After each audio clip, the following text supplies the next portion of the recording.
भारत की संसद के लोकसभा सदन में अधिकतम सदस्य संख्या कितनी निर्धारित की गई है? ऑप्शन ए है 544, ऑप्शन बी है 545, ऑप्शन सी है 550, ऑप्शन डी है 552। भारत की संसद के निम्न सदन लोकसभा में अधिकतम सदस्य संख्या 552 निर्धारित की गई है। लोकसभा में अधिकतम कितने एंग्लो इंडियन समुदाय के सदस्यों को नामित किया जा सकता है? पहले तो लोकसभा में एंग्लो इंडियन समुदाय के सदस्यों का निर्वाचन नहीं होता है, इनको नामित किया जाता है राष्ट्रपति के द्वारा, और यह सदस्य संख्या 2 हो सकती है। अधिकतम 2 से ज़्यादा एंग्लो इंडियन समुदाय के व्यक्तियों को लोकसभा में नामित नहीं किया जा सकता है। वह भारत का कौन सा राज्य है जो सर्वाधिक लोकसभा सदस्य संख्या वाला है? ऑप्शन ए है उत्तर प्रदेश, ऑप्शन बी है राजस्थान, ऑप्शन सी है हरियाणा, ऑप्शन डी है पंजाब।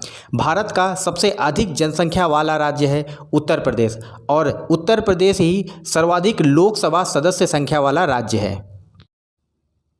लोकसभा सदन में संघ राज्य क्षेत्रों में अधिकतम कितने प्रतिनिधि हो सकते हैं?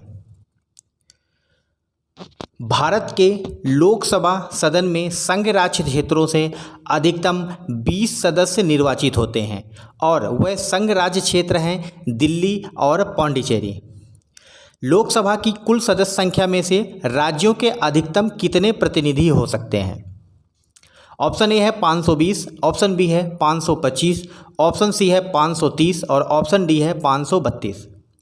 लोकसभा की कुल सदस्य संख्या है 552, और उनमें से अधिकतम 530 सदस्य राज्यों से निर्वाचित होते हैं। लोकसभा की कुल सदस्य संख्या 552 निर्धारित की गई है, उनमें से 530 सदस्य राज्यों से निर्वाचित होते हैं, 20 सदस्य संघ राज्य क्षेत्रों से तथा 2 एंग्लो इंडियन समुदाय से। संसद के लोकसभा सदन में एंग्लो इंडियन समुदाय के सदस्यों को कौन नामित करता है? पहले तो यह आवश्यक नहीं है कि एंग्लो इंडियन समुदाय के सदस्यों को नामित ही किया जाए, लेकिन यदि राष्ट्रपति सोचता है कि संसद में लोकसभा में एंग्लो इंडियन समुदाय का प्रतिनिधित्व पर्याप्त नहीं है, तो वह एंग्लो इंडियन सदस्यों में से 2 लोगों को एंग्लो इंडियन सदस्य के रूप में लोकसभा में नामित कर सकता है। इस तरह से भारत का राष्ट्रपति सही उत्तर है। वर्तमान में लोकसभा में कितने सदस्य हैं? वैसे तो संविधान के अनुसार भारत के संसद के लोकसभा सदन में कुल सदस्यों की संख्या 552 निर्धारित की गई है, लेकिन वर्तमान में लोकसभा में कुल सदस्यों की संख्या है 545। अगला कुछ महत्वपूर्ण तथ्य लोकसभा सदस्य की संरचना के बारे में देख लेते हैं। भारत की संसद लोकसभा, राज्यसभा और राष्ट्रपति से मिलकर बनती है। भारत की संसदीय व्यवस्था ब्रिटिश संसदीय व्यवस्था मॉडल पर आधारित है। भारत की संसद में अधिकतम लोकसभा सदस्य संख्या 552 निर्धारित की गई है। लोकसभा सदन में अधिकतम 2 एंग्लो इंडियन समुदाय के व्यक्तियों को राष्ट्रपति नामित कर सकता है। लोकसभा के कुल सदस्य संख्या 552 में अधिकतम 530 प्रतिनिधि राज्यों से हो सकते हैं, 20 प्रतिनिधि संघ राज्य क्षेत्रों से होते हैं और 2 एंग्लो इंडियन समुदाय से। इस तरह से कुल सदस्य संख्या हो गई 552। वर्तमान में देखा जाए तो लोकसभा में कुल 545 सदस्य ही हैं। इनमें से 530 सदस्य राज्यों से हैं तथा 13 सदस्य संघ राज्य क्षेत्रों से हैं, और 2 एंग्लो इंडियन समुदाय के सदस्य हैं जिनको राष्ट्रपति के द्वारा नामित किया गया है। अगला प्रश्न है, भारत की नई संसद में लोकसभा सदन में कुल कितने सदस्य बैठ सकते हैं? हाल ही में भारत के प्रधानमंत्री के द्वारा भारत की नई संसद का उद्घाटन किया गया है, और उसमें लोकसभा सदन में कुल 888 सीटों का निर्माण किया गया है। इस तरह से लोकसभा सदन में कुल 888 सदस्य बैठ सकते हैं। ऑप्शन बी सही उत्तर है। बढ़ते हैं अगले प्रश्न की ओर। भारत की नई संसद का निर्माण किस कंपनी के द्वारा किया गया है? ऑप्शन ए है बिरला ग्रुप के द्वारा, ऑप्शन बी है टाटा प्रोजेक्ट के द्वारा, ऑप्शन सी है रिलायंस इंडस्ट्रीज या फिर अडानी इंटरप्राइजेस। भारत की नई संसद का निर्माण टाटा प्रोजेक्ट के द्वारा किया गया है। इस तरह से ऑप्शन बी सही उत्तर है।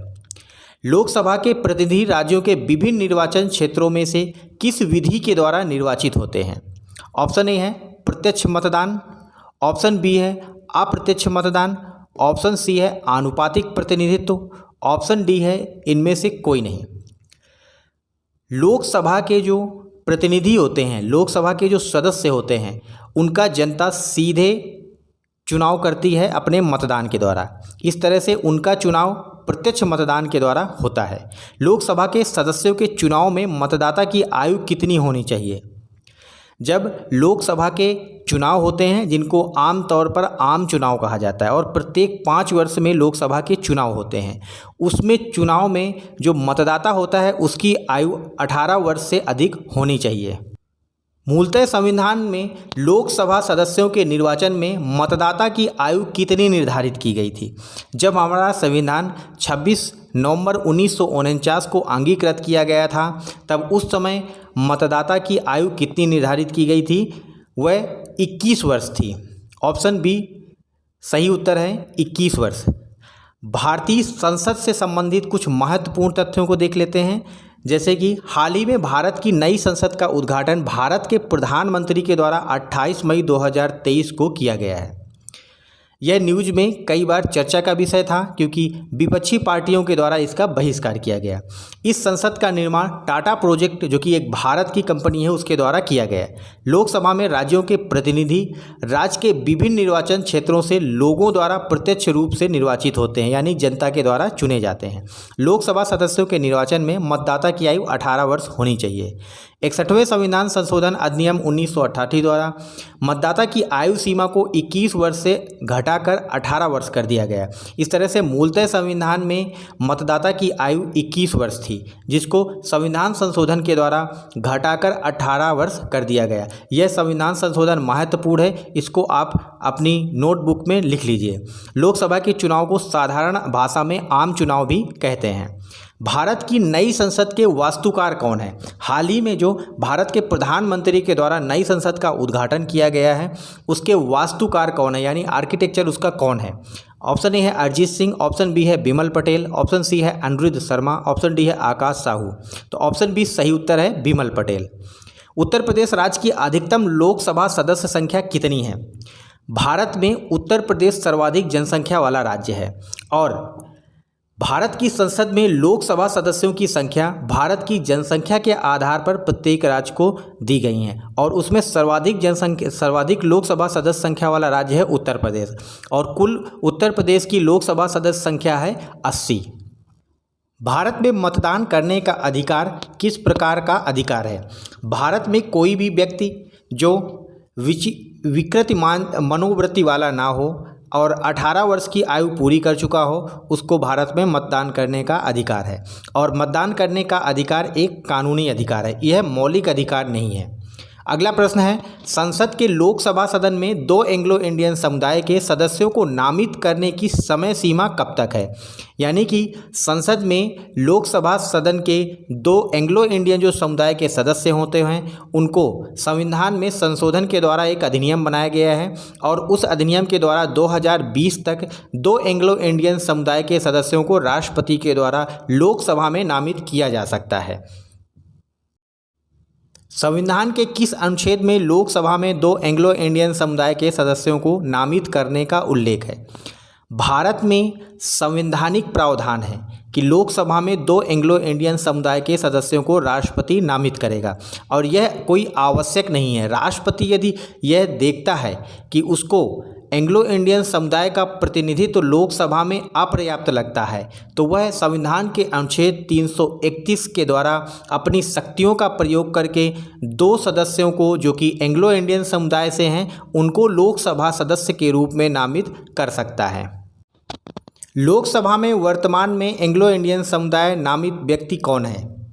ऑप्शन ए है जॉर्ज बेकर, ऑप्शन बी है रिचर्ड हे, ऑप्शन सी है एडवर्ड्स हैरिस, या इनमें से कोई नहीं। वर्तमान में लोकसभा, जो कि 2019 में आम चुनाव हुआ था, और इसमें कोई भी एंग्लो इंडियन समुदाय का सदस्य नामित नहीं है। लोकसभा में एंग्लो इंडियन सदस्यों से संबंधित कुछ महत्वपूर्ण तथ्यों को देख लेते हैं। लोकसभा में एंग्लो इंडियन समुदाय का पर्याप्त प्रतिनिधित्व न होने पर संविधान के अनुच्छेद 331 के अनुसार लोकसभा में 2 एंग्लो इंडियन समुदाय के सदस्यों को भारत का राष्ट्रपति नामित कर सकता है, यानी कि भारत के राष्ट्रपति के अलावा कोई भी सदस्य इनको नामित नहीं कर सकता है। जॉर्ज बेकर और रिचर्ड हे, दो एंग्लो इंडियन समुदाय के सदस्य 2014 से 2019 तक भारत की संसद के लोकसभा सदन के सदस्य थे। वर्तमान में एक भी सदस्य भारत के राष्ट्रपति के द्वारा एंग्लो इंडियन समुदाय से भारत की संसद के लोकसभा सदन में नामित नहीं किया गया है और वर्तमान लोकसभा 2019 से प्रारंभ हुई थी। लोकसभा में अनुसूचित जातियों यानी शेड्यूल्ड कास्ट के लिए आरक्षित सीटों की संख्या कितनी है?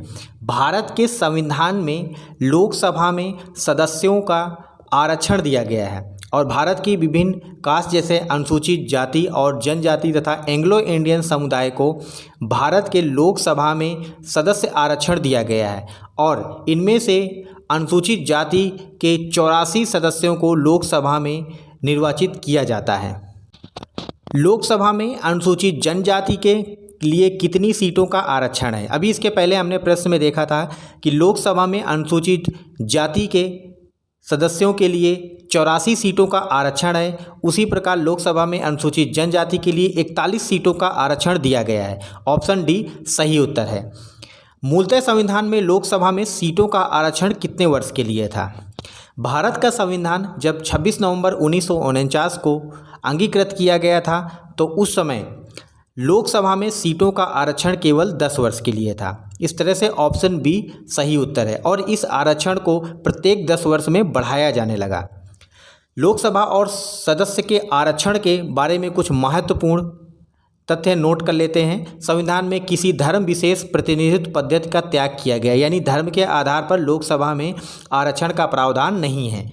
जनसंख्या अनुपात के आधार पर अनुसूचित जातियों और जनजातियों के लिए लोकसभा में सीटें आरक्षित हैं, यानी कि ऐसे ही सीटों का आरक्षण नहीं किया गया। यह जनसंख्या के अनुपात के आधार पर है ताकि जनसंख्या के प्रत्येक समुदाय को लोकसभा में सदस्यता प्राप्त हो सके। लोकसभा में अनुसूचित जाति के लिए 84 सीटें आरक्षित हैं। लोकसभा में अनुसूचित जनजातियों के लिए 45 सीटें आरक्षित हैं। मूलतः संविधान में लोकसभा में सीटों का आरक्षण 10 वर्ष के लिए था, किंतु इसे प्रत्येक 10 वर्ष के बाद बढ़ाया जा गया।